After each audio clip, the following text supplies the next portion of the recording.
MLA खरीद के सरकार बनाते हैं, और जो बिकने वाला है वो भी दलाल है। जो कांग्रेस के नेता बिक के जा रहे हैं वो भी दलाली के बीच में ही आ रहे हैं। तो ये जो देश की सरकार को, जो जनता को मूर्ख बना रही है, वहां की जनता को, चाहे वो बिहार हो, चाहे वो, आप कांग्रेस के प्रवक्ता से मैं पूछना चाहता हूं कि आपकी केंद्र के अंदर में कितने राज्यों में सरकार है अभी?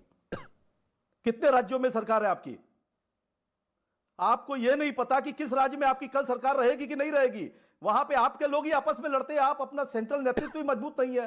ममता बनर्जी एक नेत्री है पूरे देश में, जो भारतीय जनता पार्टी के बराबर में एक विपक्ष का नेतृत्व बन सकती है। क्यों नहीं उनको चेयरमैन बना दिया जाता? क्या गया? क्यों नहीं उनको? मुकेश जी, मेरी बात, सवाल ये है कि प्रेम शुक्ला जी एक शब्द नहीं बोले, दलाल से लेकर और कफन चोर तक प्रेम शुक्ला जी ने नहीं कहा है।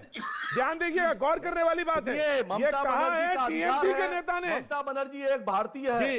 Now you please answer Sharma ji. ये देश के जी प्लीज आंसर। मैं आया स्वयं भाई, आ रहा हूं। करने आप, मैं बीच में नहीं बोलता किसी के। हाँ जी बिल्कुल, मुझे मालूम। मैं प्रतीक जी बीच में नहीं बोलता किसी के। Right sir. हाँ, मैं बीच में नहीं बोलता हूं। हाँ, मैं आशा करूंगा अब ये भी मेरी बात को सुने जैसे मैंने सुना है।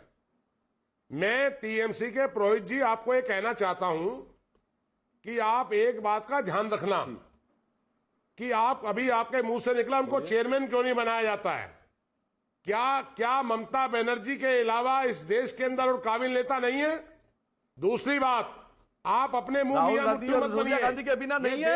ये सवाल मैं आपको पूछता हूं, ये सवाल मैं आपको पूछता हूं कि क्या कांग्रेस पार्टी के अंदर में राहुल गांधी के अलावा, सोनिया गांधी के अलावा, सुनिए, आप सुनिए, आप सुनिए, आप सुनिए, आप कैसे सुनिए? आप ठीक से बात करिए, आप सुनिए, आप सुनिए, जनता सुनिए, ये जनता है, आप सुनिए, ये जनता है। आप धरातल में कहीं नहीं है, किसी राज्य में आप नहीं है। खरीद रहे हैं आप, बीच में मत बोलिए। अब कौन किसको खरीद रहा है? कौन बेच रहा है? अरे हमें जाने वालों की जरूरत नहीं है। हमारे सरकार भारतीय जनता पार्टी की नीतियों का विरोध एकमात्र ममता बनर्जी कर रही है।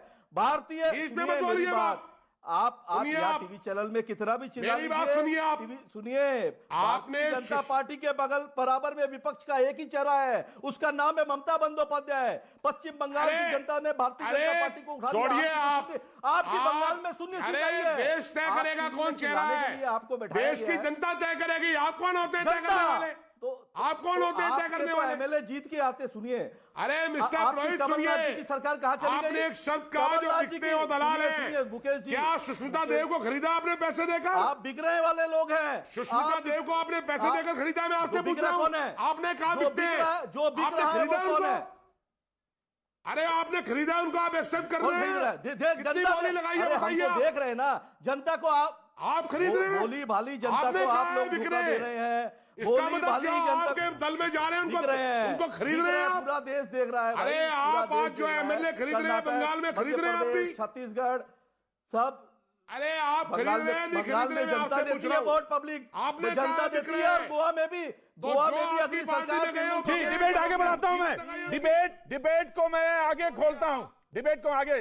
भाटी जी सिर्फ ये कह देना जी, Mukesh ji just give me a second. Congress को सिर्फ ये कह देना कि नहीं, मैं आपके साथ कोई गठबंधन नहीं करना चाहते, कांग्रेस के साथ नहीं, मैं काफी सक्षम हूं। लेकिन आपको मालूम है कि नेशनल लेवल पे कांग्रेस की प्रेजेंस, आपके लोग कहें, आपके नेता कहें कि कांग्रेस का यूपी में कोई बेस नहीं है, आधार नहीं है, अभी ये कह सकते हैं। लेकिन ये बात है कि मुद्दों को पकड़, मुद्दों की पकड़ में सूझबूझ कांग्रेस की कम नहीं है। और आज जिस तरह से वो पहुंच जाती हैं ललितपुर, वो एक बात का सूचना है, इस बात का दस्तक देती है कि नहीं हमारी पकड़ है। तो आप इनको अछूत नहीं कह सकते। जी ऑफकोर्स सर, मैं आ रहा हूं, स्वयं जी आ रहा हूं जी। भाटी जी। प्रतीक जी, इसमें कोई संदेह नहीं कि कांग्रेस पार्टी का बहुत लंबे समय तक भारत के ऊपर एक छत्र राज रहा है। और कांग्रेस पार्टी एक सशक्त पार्टी थी, विचारधारा के मामले में भी, कार्यकर्ता के मामले में भी, नेतृत्व के मामले में।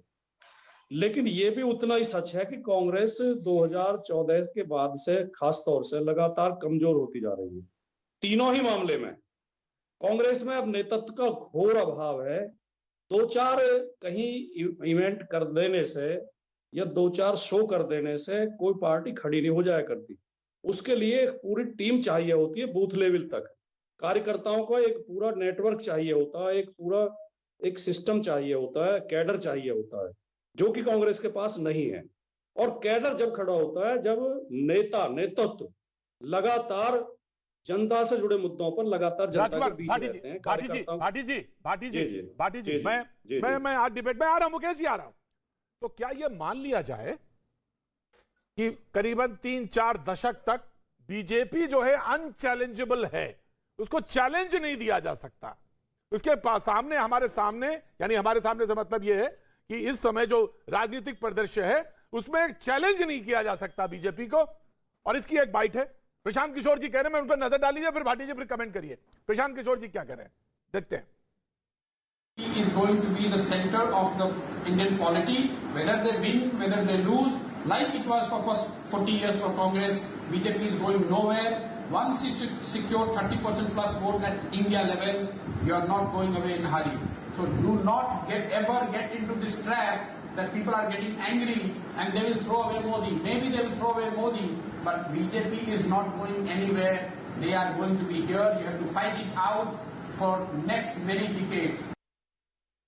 यानी 30% वोट अगर आप राष्ट्रीय स्थिति में हासिल कर लेते हैं तो आप कहीं नहीं जाने वाले, और आपकी स्थिति उपस्थिति दर्ज है।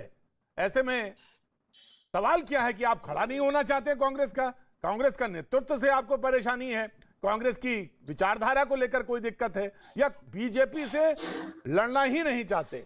सवाल ये भी लोग पूछ रहे हैं। अब आप बताइए। प्रतीक जी, मेरी आदत है जब तक आगे से हल्के प्रश्न ना हो मैं कभी हल्के जवाब नहीं देता। आप गंभीर एंकर हैं, गंभीर सवाल पूछते हैं, इसलिए मैं पूरी गंभीरता से और ईमानदारी से कहना चाहता हूं, इसमें कोई संदेह नहीं कि भारतीय जनता पार्टी इस समय काफी मजबूत स्थिति में है, लेकिन परिवर्तन प्रकृति का नियम है। राजनीति में बदलाव बहुत जल्दी होते हैं, जब जनता का मन उचटता है, नहीं, जनता जब किसी पार्टी से मोहभंग होता है, किसी सरकार से मोहभंग होता है, वो भारतीय जनता पार्टी के प्रति आज देखने को मिल रहा है।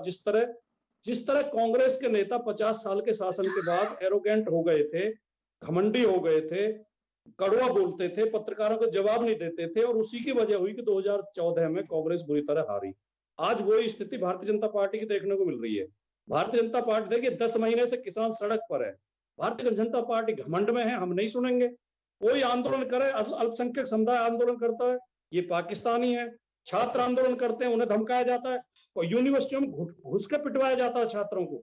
और हमारे उत्तर प्रदेश के मुख्यमंत्री, हमारी महिला शिक्षिकाओं ने उत्तर प्रदेश में अपनी मांगों को लेकर अपने सिर मुंडवा दिए थे, आपको याद होगा। तो मुख्यमंत्री कह रहे थे ये इनके पिछले जन्मों के वो हैं, बुरे कर्म है जो इनके सामने आ रहे हैं। जब इतना घमंड किसी पार्टी के नेताओं में आ जाता है और वो जनता की अनदेखी करते हैं, तो नए नेतृत्व उभरते हैं, नई पार्टियां, नए संगठन उभरते हैं। आज पूरे भारत का नक्शा फैलाकर आप मेज पर, प्रतीक जी ईमानदारी से देखिए, हर प्रदेश में दूसरी पार्टियां मजबूत हो रही हैं, जो गैर भाजपा गैर कांग्रेस दल हैं, वो पार्टियां मजबूत हो रही है। और एक ना एक दिन ऐसा भी होगा कि ये सभी पार्टियां एक छतरी के नीचे आएंगी। और जो लोहिया जी का सपना था, जयप्रकाश नारायण का सपना था, इस देश में गैर कांग्रेसी गैर Bhajpa. Shukla ji just give me 5 second. Mukesh ji आप रिप्लाई